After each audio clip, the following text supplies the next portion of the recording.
అదే RTV app వార్తల్ని క్షణాల్లో చదివే అవకాశం ఉంటుంది. ఒక న్యూస్ పేపర్, ఒక టెలివిజన్ ఛానల్ మీ చేతుల్లో ఎప్పుడూ ఉంటాయి. తెలంగాణ రాష్ట్ర సాధనే ధ్యేయంగా 2001లో ఆవిర్భవించిన ఉద్యమ పార్టీ తెలంగాణ రాష్ట్ర సమితి. కల్వకుంట్ల చంద్రశేఖరరావు అనేక ఇబ్బందులు సమస్యలను అధిగమించి అనుకున్న లక్ష్యాన్ని సాధించారు. 2014లో తెలంగాణ రాష్ట్రం సాధించారు. దాదాపు 24 సంవత్సరాలు తెలంగాణ రాష్ట్ర రాజకీయాల్లో కీలకమైనటువంటి పాత్ర పోషించినటువంటి పార్టీ అది కాస్త బీఆర్ఎస్గా మారింది. గత 2023 ఎన్నికల్లో పార్టీ ఓడిపోయినప్పటి నుంచి అనేక ఇబ్బందులు ఎదుర్కొంటున్నది. అనేక సవాళ్లను అధిగమించాల్సిన పరిస్థితి. ఆ పార్టీ అగ్రనేతలు కేసీఆర్, కవిత, హరీష్, కేటీఆర్ లాంటి వాళ్ళతో పాటు అనేక మంది కేసుల్లో ఇరుక్కపోయినటువంటి పరిస్థితి. మొన్నటికి మొన్న ఎమ్మెల్యేగా గెలిచినటువంటి టీఆర్ఎస్ ఎమ్మెల్యేలు కాస్త కాంగ్రెస్కి జంపు చేశారు. అది కోర్టులో నానుతుంది.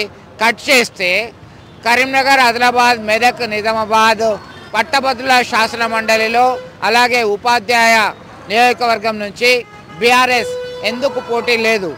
ఆ పార్టీకి చెందినటువంటి క్యాడర్ అడిగితే ఏం చెప్పారు? వారు ప్రత్యక్షంగా పరోక్షంగా ఎవరికి మద్దతు ఇచ్చారు అనేటువంటి చర్చ బలంగా కొనసాగింది. అయితే కల్వకుంట్ల కవిత ప్రసన్నకి హరికృష్ణ ఎవరైతే బహుజన్ సమాజ్ పార్టీ నుంచి బరిలో దిగాడో ఆయన పేరుకు ముందు ప్రసన్నను చేసుకున్నారు. ప్రసన్న హరికృష్ణగా పాపులారిటీ వచ్చింది. ప్రసన్న హరికృష్ణకి మద్దతు ఇవ్వాలని చెప్పింది. అలాగే చెప్పకనే ఇండైరెక్ట్గా ఇన్స్ ఇచ్చారు అగ్రనేతలు, బీఆర్ఎస్ అగ్రనేతలు పార్టీ క్యాడర్కి.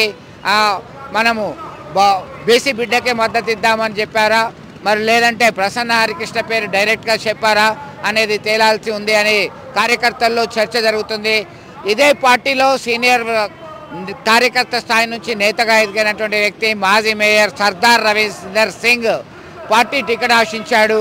అయితే పార్టీ ఎవరికి బీఫామ్ ఇవ్వలేదు, ఎవరిని నిల్చుండబెట్టట్లేదు అన్నప్పుడు ఆల్ ఇండియా ఫార్వర్డ్ బ్లాక్ నుంచి బరిలో దిగారు.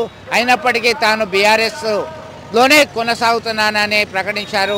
ఈ క్రమంలో మరి పార్టీ లీడర్ అంతా క్యాడర్కి ఏం సూచించింది? ప్రసన్నకే మద్దతు ఇవ్వమని సూచించిందా? పరోక్షంగా హింట్ ఇచ్చిందా అంటే అవుననే సమాధానం వస్తుంది. పార్టీ కార్యకర్తల్లో భిన్నమైన స్వరాలు వినబడుతున్నాయి. పార్టీ ఎందుకు బరిలో లేదు? ఒకవేళ బరిలో ఉంటే ఖచ్చితంగా పోరాడే వాళ్ళం. గెలుపోవటములు చాలా సహజం, గెలవడము ఓడడం అనేది చాలా సహజము. అయితే ప్రత్యక్షంగా రాజకీయాల్లో మనం బరిలో ఉంటేనే బాగుండేదని చాలామంది అభిప్రాయం వ్యక్తం చేస్తున్నారు.